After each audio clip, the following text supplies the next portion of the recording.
بسم الله الرحمن الرحيم، والصلاة والسلام على أشرف المرسلين.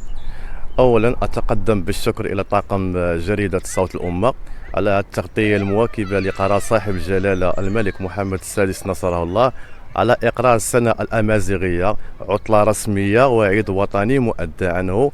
قرار حكيم جاء بعد نضالات ومطالبات هيئات ومكونات المجتمع المغربي المدافعة على الهوية والثقافة الأمازيغية المغربية، وبمثابة انتصار للمسار الديمقراطي المغربي. والسلام عليكم ورحمة الله تعالى وبركاته.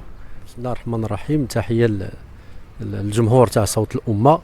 بالنسبة لنا احنا كمواطنين تلقينا هذا الخبر تاع اعتماد رأس السنة الأمازيغية كعطلة رسمية مؤدى عنها بكل فرح وبكل سرور، وهذا بصراحة راه استمرار المسلسل الذي أطلقه جلالة الملك محمد السادس للنهوض بالثقافة واللغة الأمازيغية منذ خطاب أجدية سنة 2001، ومواصلة هذا المسلسل بالإصلاحات الدستورية تاع سنة 2011. وهذا راجع بالأساس إلى أن جلالة الملك نصره الله يؤمن بأن الثقافة واللغة الأمازيغية هي رافد من روافد الهوية المغربية التي تلعب دورا مهما في ترسيخ الهوية المغربية المتعددة الروافد والمتنوعة الأبعاد. وشكرا. شكرا منبر صوت الأمة، وشكرا للإخوان الصاهرين على هذا المنبر المتميز بمدينة حسوان.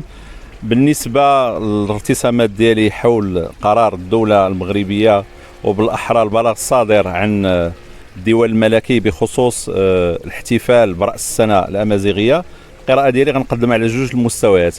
أولا المستوى الأول المتعلق باستراتيجية الدولة المغربية في إطار التعامل ديالها مع القضية الأمازيغية ومطالب الحركات الأمازيغية، والمستوى الثاني غنقدم قراءة سياسية المسألة ديال ترسيم الاحتفال بالسنة الأمازيغية. دونك بالنسبة للمستوى الأول، هذا القرار يأتي في إطار تنزيل المقتضيات الدستور المغربي بالخصوص الدستور ديال 2011 الذي رسخ اللغة الأمازيغية كلغة رسمية في المغرب إلى جانب اللغة العربية، وكذلك إضافة إلى مجموعة من الإجراءات التي اتخذتها الدولة المغربية في العقود الأخيرة بخصوص الاهتمام بالمكون الأمازيغي كأحد الروافد ديال الهوية المغربية إلى جانب باقي الروافد. يمكن نذكر تأسيس ديال المعهد الملكي للثقافة الأمازيغية، كذلك إدماج اللغة الأمازيغية في المنظومات التعليمية في المغرب، إقامة مجموعة ديال المهرجانات المهتمة بالثقافة الأمازيغية. والقرار الأخير الذي اتخذته الدولة المغربية واتخذه صاحب جلالة الملك محمد السادس نصره الله بخصوص ترسيم الاحتفال برأس السنة الأمازيغية يدخل في هذه الاستراتيجية. بالنسبة للقراءة الثانية، القرار المتعلق بإقرار السنة الأمازيغية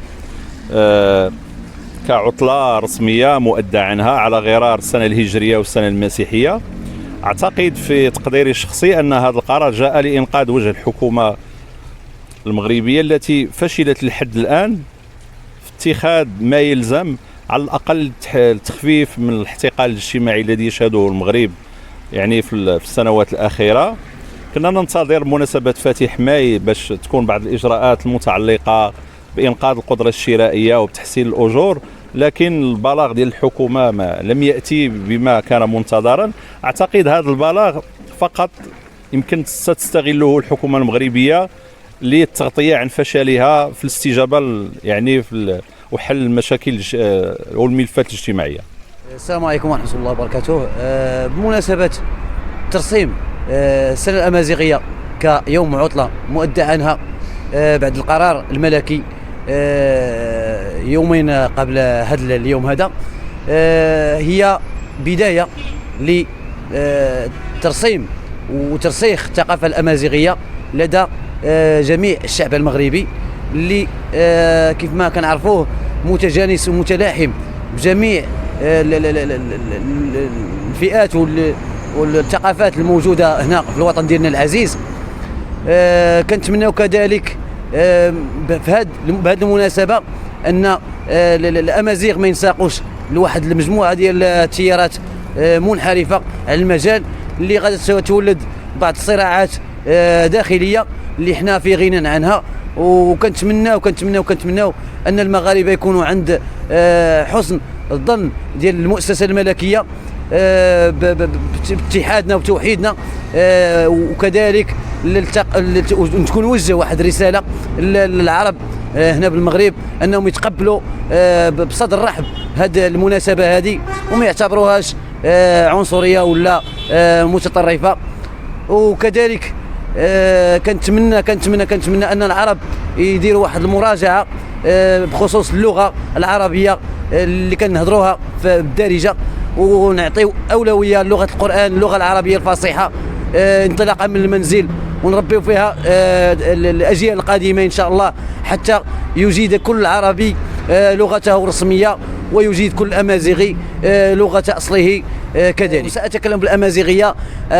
ريغا دينيغ يكون له ما يقان امازيغ اي سيستيع انت مازيغ اشكو انت يد لي كاني زوار الثقافه المغرب اللي غد تشوشكا الفتوحات الاسلاميه نمز الاسلام نمونديز غوغاراس نقيان يا نفوس نكونين زوارابن ولي قراتنا كان واش ارداق تمنى صغي مازيغن ادوركين اي عنصرين ولا نتني ادور كين ين المثال يخشن في الثقافه مازيغنا يجين ديما يان نفوس غير كليسنا كينيان وركاز اتنوريكشم كرانيزي كراتسن. وتحيه نضاليه الى جميع الامازيغ في شمال افريقيا، والسلام عليكم ورحمه الله وبركاته.